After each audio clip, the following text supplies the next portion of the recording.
नमस्कार दोस्तों, यदि आप बिहार में होम गार्ड बनना चाहते हैं तो बिहार में होम गार्ड भर्ती को लेकर एक नई अपडेट आ चुकी है कि होम गार्ड भर्ती प्रक्रिया जो है किस प्रकार होने वाली है। बाकी मैं आपको बता दूं, ये भर्ती 2026 में 13,500 सीटों पर होने वाली है, जिसके बारे में मैं इस वीडियो में पूरी जानकारी बताऊंगा कि इस भर्ती का फॉर्म भरने के लिए आपकी योग्यता क्या होनी चाहिए, आपकी पात्रता क्या होगी, कौन लोग फॉर्म को भर पाएंगे, आवेदन शुल्क क्या देना है, चयन प्रक्रिया कैसे होगा, कितने किलोमीटर की दौड़ आपको कितने मिनट में करने होते हैं, वो सारी चीज़ें इस वीडियो में बताई जाएगी। वीडियो को ध्यानपूर्वक देखिए ताकि आपको सारी चीज़ें समझ में आ पाए। और एक चीज़ और बता दूं, होम गार्ड की जब भी भर्ती आती है तो इसका डॉक्यूमेंट आपको अभी ही बनवा कर रखनी चाहिए, क्योंकि उस समय ज़्यादा समय आपको मिलता नहीं है। डॉक्यूमेंट नहीं होगा फिर आप आवेदन चाह कर भी नहीं कर पाएंगे। तो वीडियो को देखिए, सारी चीज़ों को समझिए, और आपसे ये भी निवेदन है कि वीडियो को अपने दोस्तों के साथ भी शेयर करिए, वो लोग भी सारी चीज़ें समझ पाए। वीडियो अगर आपको पसंद आता हो तो आपसे निवेदन है कि वीडियो को लाइक कर दीजिए। चैनल पे नए हैं तो सब्सक्राइब जरूर कर लीजिए। इस प्रकार की जो भी अपडेट होगा ना, आपको आगे भी मिलता रहेगा। आइए फिलहाल अपने स्क्रीन पर चलकर पूरी जानकारी बिहार होम गार्ड भर्ती के बारे में बताते हैं। अभी आप देख पा रहे होंगे हमारे सामने एक पेपर कटिंग है, जिसमें जानकारी दिया गया है कि 13,500 गृह रक्षकों की होगी भर्ती। इसमें बोला गया है कि नए वित्तीय वर्ष में गृह रक्षक के 13,500 नए पदों पर भर्ती होगी। गृह विभाग ने इसकी मंजूरी दे दी है। इन पदों को लेकर जल्द ही ऑनलाइन आवेदन ली जाएगी। विभाग ने बीते साल भी 15,000 गृह रक्षकों की भर्ती निकाली थी, जिसके मुकाबले 14,438 अभ्यर्थियों का चयन किया गया था। गृह रक्षकों का नामांकन जिला स्तरीय मेगा सूची के अनुसार जिलावार किया जाएगा। इसमें बिहार सरकार की आरक्षण नीति के तहत SC ST पिछड़ा वर्ग, इसके अलावा अत्यंत पिछड़ा वर्ग, पिछड़े वर्ग की महिला व आर्थिक रूप से कमजोर वर्ग के जो आरक्षण का लाभ है वो मिलेगा। भर्ती में पिछले साल के जो नियम है वही लागू रहने वाले हैं। सभी वर्ग के पुरुष, महिला एवं ट्रांसजेंडर अभ्यर्थियों के लिए न्यूनतम उम्र जो है ये 19 वर्ष रहेगा, अधिकतम जो है 40 वर्ष रखी जाएगी। वही न्यूनतम योग्यता की बात की जाए तो इसमें इंटरमीडिएट आप पास होने चाहिए फॉर्म को भरने के लिए। साथ में अभ्यर्थी जिस जिले के अस्थायी निवासी है उसी जिला से आपको आवेदन करना होगा, ये ध्यान रखिएगा। और एक ही जिला से आप आवेदन कर पाएंगे, ऐसा नहीं है कि मान लीजिए आप 2-3 जिला से आवेदन करेंगे तो ऐसा नहीं संभव है। अगर ऐसा पाए जाते हैं, एक से अधिक अगर आपका आवेदन आता है तो आपका आवेदन जो है रद्द कर दिया जाएगा, ये ध्यान रखिएगा।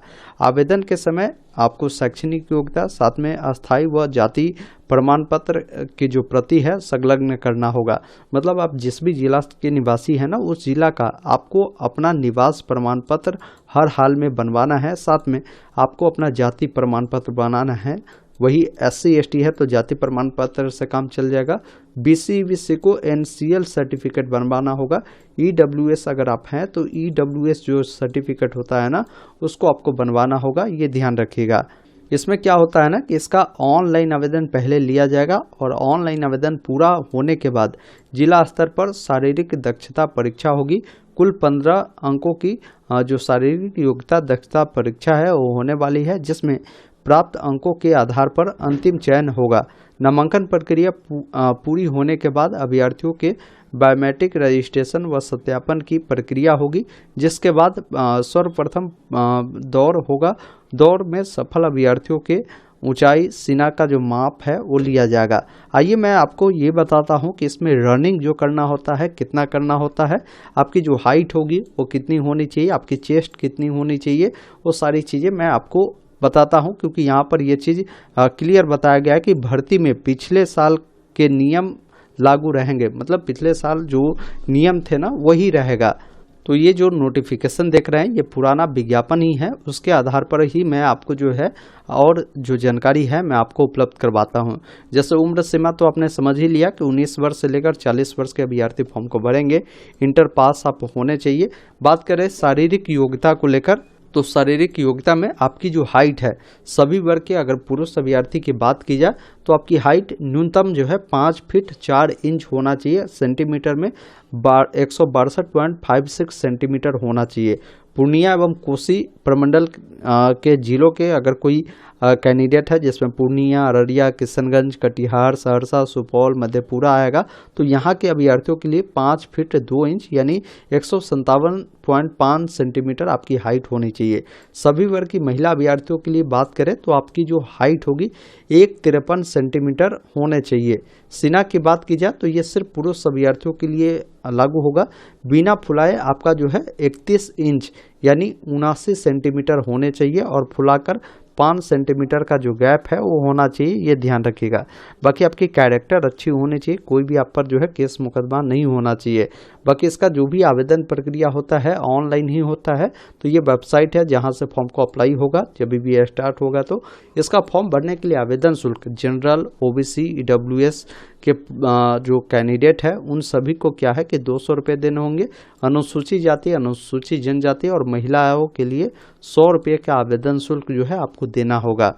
इसमें नामांकन प्रक्रिया कैसा होता है, तो इसमें सबसे पहला चीज़ है कि आपको आवेदन करना होता है। आवेदन करने के बाद आपका आवेदन वेरीफाई होता है, जिसमें देखा जाता है कि अभ्यर्थी जिस जिला के निवासी है उसी जिला से उन्होंने आवेदन किया है या नहीं किया है। आप एक से अधिक तो आवेदन तो नहीं किया है, ये भी देखा जाएगा। दूसरी चीज़ है कि आपका जो भी निवास प्रमाण पत्र है, जाति प्रमाण पत्र है, वो भी दिखाना होगा। जन्म तिथि को लेकर आपका जो मैट्रिक का सर्टिफिकेट है वो मिलान किया जाएगा कि भाई जन्म तिथि आपने जो फॉर्म भरने में दिया है वो सही है या नहीं है। तो ये सारी चीज़ें आपकी चेक होगी।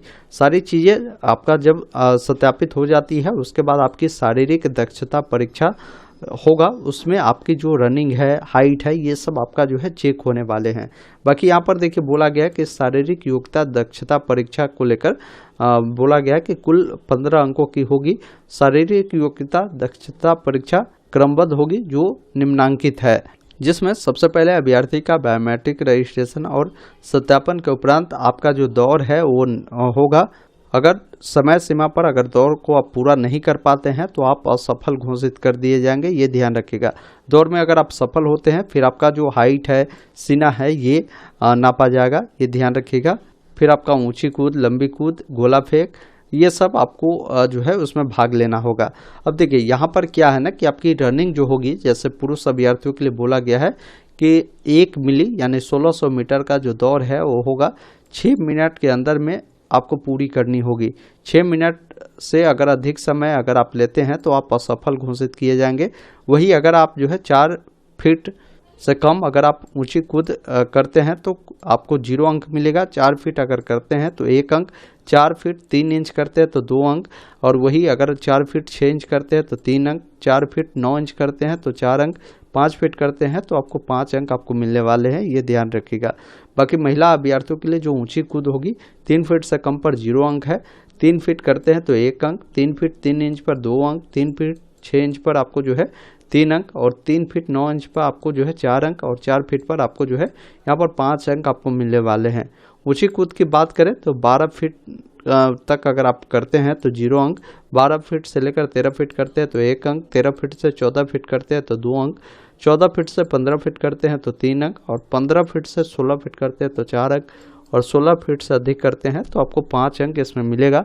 महिला अभ्यर्थियों के लिए यहाँ पर बोला गया है। गोला फेंक भी 16 पाउंड का आपका जो है होने वाला है, ये ध्यान रखिएगा। ये सारी चीज़ें होने के बाद आपकी मेडिकल प्रक्रिया होगी, फिर आपका अंतिम रूप से जो फाइनल मेरिट लिस्ट है वो बनाई जाएगी, ये ध्यान रखिएगा। उसके बाद आपका सारा डॉक्यूमेंट चेक कर आपकी ज्वाइनिंग प्रक्रिया इसमें कराई जाएगी, ये ध्यान रखिएगा।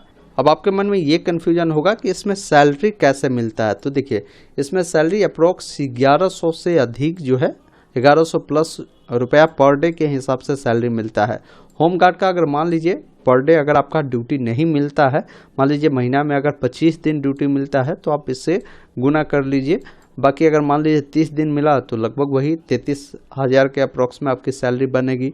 तो इस प्रकार आपकी इसमें सैलरी प्रक्रिया होगा। ये भर्ती आने वाले कुछ ही समय में आपको देखने को मिलेगा, क्योंकि हर साल होमगार्ड की भर्ती बिहार में होगी। इससे पहले आपने देखा होगा 15,000 सीटों पर होमगार्ड की भर्ती संपन्न हुई थी 2025 में।